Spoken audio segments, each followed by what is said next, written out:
Right ఇక breaking news చూస్తున్నాం. నేడు వరంగల్ జిల్లాలో ముఖ్యమంత్రి రేవంత్ రెడ్డి పర్యటించనున్నారు. ప్రజాపాలన విజయోత్సవాల భాగంగా బహిరంగ సభ పాల్గొనున్నారు. కాంగ్రెస్ ప్రభుత్వం ఏర్పడి 2 ఏళ్లు పూర్తవుతున్న సందర్భంగా సభను ఏర్పాటు చేశారు. ఎన్నికల నిబంధనల ప్రకారం పంచాయతీ పరిధిలో ఏర్పాటు చేసే అవకాశం లేకపోవడంతో మున్సిపాలిటీ పరిధిలో సభను నిర్వహిస్తున్నారు. అనంతరం పలు అభివృద్ధి కార్యక్రమాలకు శంకుస్థాపనలు కూడా చేరున్నారు. ఇక ఎన్నికల సమయంలో సీఎం జిల్లాకు వస్తుండటంతో సర్పంచ్, వార్డు సభ్యులు తమకు కలిసి వస్తుందని కూడా అంచనాకు వస్తున్నారు. నేడు వరంగల్ జిల్లాలో ముఖ్యమంత్రి రేవంత్ రెడ్డి పర్యటించనున్నారు. ఇక ప్రజాపాలన విజయోత్సవాల్లో భాగంగా బహిరంగ సభలో పాల్గొనున్నారు. కాంగ్రెస్ ప్రభుత్వం ఏర్పడి 2 ఏళ్లు పూర్తవుతున్న సందర్భంగా ఈ సభను ఏర్పాటు చేశారు. ఎన్నికల నిబంధనల ప్రకారం పంచాయతీ పరిధిలో ఏర్పాటు చేసే అవకాశం లేకపోవడంతో మున్సిపాలిటీ పరిధిలో సభను నిర్వహిస్తున్నారు. ఇక అనంతరం పలు అభివృద్ధి కార్యక్రమాలకు శంకుస్థాపనలు కూడా చేయనున్నారు. ఇక ఇదే అంశానికి సంబంధించి మరింత సమాచారాన్ని మా ప్రతినిధి సాల్మన్ అందిస్తారు. సాల్మన్ చెప్పండి. థ్యాంక్ యూ మానస.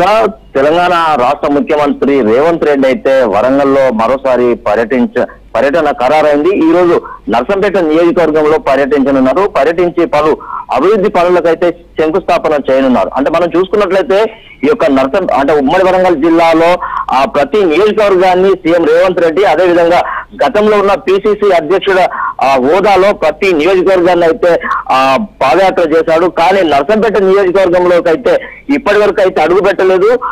గతంలో అంటే ఉమ్మడి వరంగల్ జిల్లా పాదయాత్ర ప్రారంభించాడు. ములుగు నుండి ఉమ్మడి వరంగల్ జిల్లా వ్యాప్తంగా పాదయాత్ర అయితే ప్రారంభించాడు. ములుగు నియోజకవర్గం మొదలుకొని నర్సంపేట నియోజకవర్గానికి వెళ్ళగానే నర్సంపేట నియోజకవర్గంలో నా యొక్క నియోజకవర్గంలో ఎవరు పర్యటించవద్దని అయితే అప్పుడున్న దొంతి మాధవరెడ్డి అయితే చెప్పారు. దాన్ని దృష్టిలో పెట్టుకుని సీఎం రేవంత్ రెడ్డి అంటే గతంలో పిసిసి అధ్యక్షుడు హోదాలో ఉండి మైబాద్ నియోజకవర్గంలోకి పాదయాత్ర కొనసాగించాడు. కానీ ఇప్పటి వరకు ముఖ్యమంత్రి అయి దగ్గర సుమారు 2 సంవత్సరాలు పూర్తిగా వస్తుంది. ఇప్పటి వరకు అయితే ప్రతి నియోజకవర్గాన్ని అయితే పర్యటించాడు. కానీ నర్సంపేట నియోజకవర్గంలో మాత్రం పర్యటించలేదు.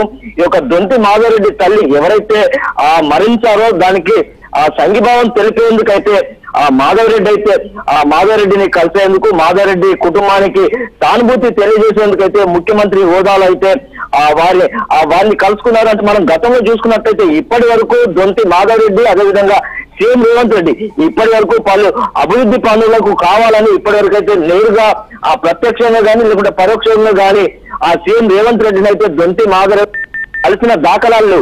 కానీ ఇప్పుడు ఇది ఒక శుభ సూచకం అనుకోవచ్చు. నర్సంపేట నియోజకవర్గానికి సంబంధించి ఆ యొక్క నియోజకవర్గంలో పర్యటించి పలు అభివృద్ధి పనులకైతే శంకుస్థాపన చేయనున్నారు. ఖచ్చితంగా ఇది నర్సంపేట నియోజకవర్గానికి అభివృద్ధికి దిక్సూచిగా ఉందని అయితే జిల్లా రాజకీయ వర్గాలు అయితే చర్చ జరుగుతుంది. ఈ రోజు నేరుగా 1 గంటకు బహిరంగ సభలో పాల్గొనే అవకాశం అయితే ఖచ్చితంగా ఉంది. వరాల జల్లు కురిపించే అవకాశం అయితే ఖచ్చితంగా కనబడుతుంది.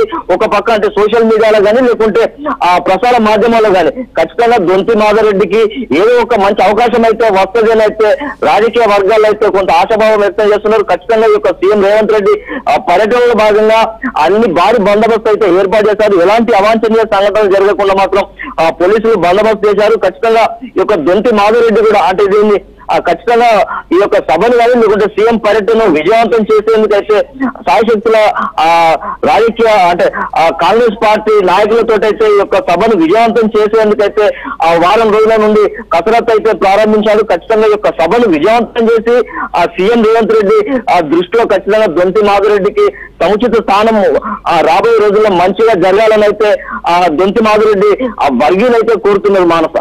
Okay, thank you Salman.